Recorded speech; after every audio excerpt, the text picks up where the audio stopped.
On était dans un gouffre sans lumière. Maintenant, la lumière, elle est là. Les gens sont là. On commence à vivre un petit peu. Le sourire et la bonne humeur sont de retour au Foodmet. Le marché couvert a rouvert. Dès l'arrivée aux abattoirs, une nouvelle habitude est désormais obligatoire, celle de se munir d'un chariot. Ce sont des chariots seconde main, un peu de tout, mais on doit se débrouiller avec. On les désinfecte pour chaque client. 250 caddies à disposition pour faire respecter la distanciation sociale pour 200 clients autorisés à la fois au sein du Foodmet. Et juste avant de rentrer à l'intérieur du marché, une autre nouveauté. Une deuxième mesure qu'on a prise, c'est qu'à certains endroits dans le Foodmet, on peut se désinfecter les mains.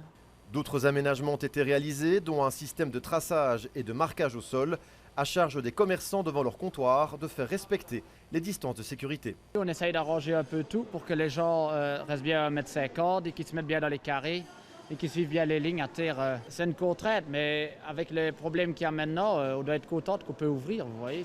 Du côté des clients, la satisfaction prédomine, parfois même le soulagement. On ne savait pas faire nos courses ici, surtout nous qui mangeons plus de poissons.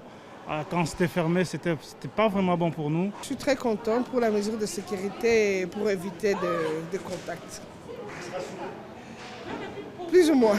Ça va, c'est bien, comme ça on peut faire nos achats. Hein. Des achats qu'il est dorénavant également possible de faire le jeudi, histoire de mieux étaler la clientèle et de permettre au Foodmet de revenir progressivement à la vie normale.